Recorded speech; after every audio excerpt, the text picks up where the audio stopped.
ካልአይቲ መልእኽቲ ጳውሎስ ናብ ሰብ ተሰሎንቄ ምዕራፍ 1 ጳውሎስን ስልዋኖስን ጢሞቴዎስን ናብ ማሕበር ሰብ ተሰሎንቄ በእግዚአብሔር አቦናን በጎይታና ኢየሱስ ክርስቶስን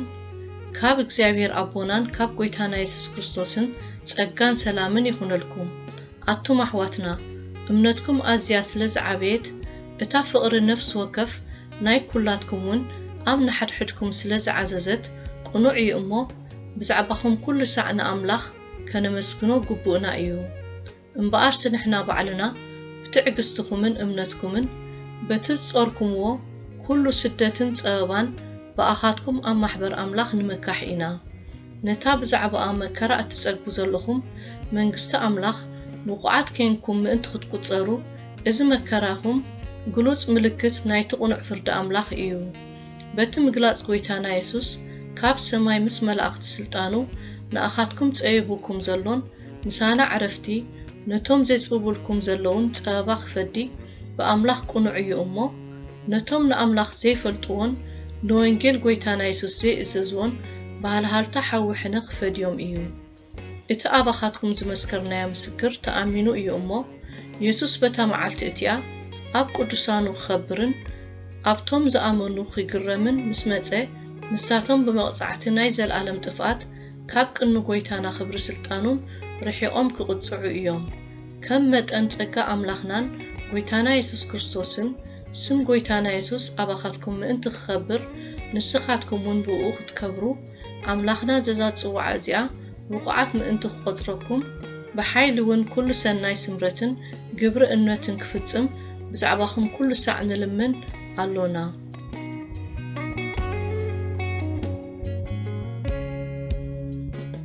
ምዕራፍ 2 ግና ከኣቱም ኣሕዋትና ብዛዕባ ምጽኣት ጎይታና ኢየሱስ ክርስቶስን ናብኡ ምእካብናን መዓልቲ ጎይታ ሕጂ ቅርብቲ ከም ዘላስ ብመንፈስ ወይስ ብቓል ወይስ ከምታ ሃባና ዝመጸትኩም ደብዳቤ ካብታ ኣእምሮኹም ቀልጢፍኩም ከይትነቓንቑን ከይትስንብዱን ንልምለኩም ኣሎና ቅድም ክሕደት ከይኮነ እቲ ርእሱ አምላኽ ምዃኑ እናኣርኣየ ኣብ መቕደስ አምላኽ ክሳዕ ዝቕመጥ አምላኽን ቅዱስን ኣብ ዝበሃል ዘበለ ዝትንስእን ዝዕበን ሰብኣይ ዓመፃ እቲ ወዲ ጥፍኣት ከይተገልጸ እታ መዓልቲ እቲኣ ኣይትመጽን እያ እሞ ብዝኾነ እንተኾነ ሓደ እኳ ኣየስሕትኩም ኣነ ግና ምሳኻትኩም ከለኹ እዚ ከም ዝነገርኩኹም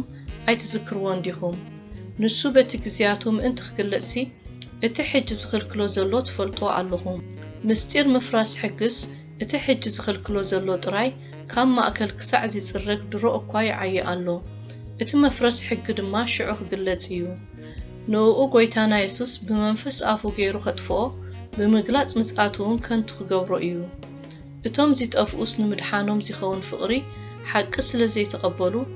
ንኣታቶም ናይ እዚ ኣመጻጽኣ ብኹሉ ጥበራ ዓመጻ ብኹሉ ሓይልን ትእምርትን ተኣምራት ሓሶትን ብሓይሊ ሰይጣን እዩ ዝኸውን ስለዚ ከዓ እቶም ብዓመጻ ባህ ዝብሎም እምበር ንሓቂ ዘይኣምኑ ኩሎም ምእንቲ ክፍረዱ አምላኽ ነቲ ሓሶት ክሳዕ ዘይኣምኑ ብርቱዕ ስሕተት ይሰደሎም ግና ከኣቱም ብጎይታ ፍቑራት ኣሕዋትና አምላኽ ካብ ጥንቲ ብናይ መንፈስ ቅዱስናን ብእምነት ሓቅን ንምድሓን ስለ ዝሓርየኩም ንሕና ብዛዕባኻትኩም ንአምላኽ ኩሉ ሳዕ ከነመስግኖ ግቡእና እዩ ነቲ ክብሪ ጎይታና ኢየሱስ ክርስቶስ ምእንቲ ክትረኽብዎ እዩ ንሱ ብወንጌልና ገይሩ ዝጸዋዓኩም ደጊማቱም ኣሕዋትና ጸኒዕኩም ቁሙ እሞ ነቲ ብቓልና ወይስ ብደብዳቤታትና እተመሃርኩምዎ ትምህርትታት ሓዝዎ ግና ከጎይታና ኢየሱስ ክርስቶስ ባዕሉን እቲ ዘፍቀረናን ብጸጋ ናይ ዘለዓለም ምጽናዕን ጽቡቕ ተስፋን ዝሃበና እግዚአብሔር አቦናን ብሰናይ ግብርን ቃልን ዘበለ ልብኹም የጸናንዕን የበርትዕን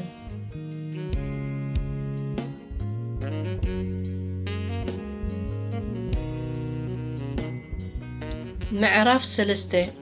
ብዝተረፈስ ኣቱም ኣሕዋትና እምነት ናይ ኩሉ ሰብ ኣይኮነትን እሞ እቲ ቃል እግዚአብሔር ከምቲ ኣባኻትኩም ዝኾኖ ዘሎ ምእንቲ ክጎይን ክኸብርንሲ ካብቶም ዓመፅትን እኩያትን ሰባት ክንድሕን ጸልዩልና ግና ከእቲ ዘጽንዓኩምን ካብ ክፉእ ዝሕልወኩምን ጎይታ እሙን እዩ እቲ እንእዝዘኩም ከዓ ትገብርዎ ከም ዘለኹምን ድሕሪ ሕጂ ከም እትገብርዎን ብዛዕባኻትኩም ኣብ ጎይታ እምነት ኣላትና ጎይታ ኸኣ ንልብኹም ናብ ፍቕሪ ኣምላኽን ናብ ትዕግስቲ ክርስቶስን የቕንዓዮ እምበኣርስ ኣቱም ኣሕዋትና ካብቲ በቲ ኻባና እትቐበሎ ምህሮ ዘይነብር ብዘይ ስርዓት ዝመላለስ ዘበለ ሓዊ ክትፍለዩ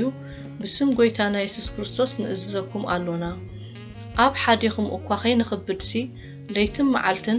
ብጻዕርን ድኻምን እናዓየና እምበር ካብ ሓደ እኳ ብኸምኡ እንጌራ ኣይበላዕናን ኣባኻትኩም ብዘይ ስርዓት ኣይተመላለስናን እሞ ከመይ ኢልኩም ክትመስሉና ከም ዝግባኣኩም ባዕላትኩም ትፈልጡ ኢኹም ምሳኻትኩም ከሎና እውን ገለ ሰብ ኪዓዩ ዘይፈቱ እንተኾይኑስ ኣይብላዕውን ኢልና ኣዚዝናኩም እሞ ንኣና ምእንቲ ክትመስሉ ደኣ ንርእስና ኣርኣያ ጌርና ሃብናኩም እምበር መሰል ስለ ዘይብልና ኣይኮንናን ማለት ሓያለ ኻባኻትኩም ብዘይ ስርዓት ከም ዝመላለሱ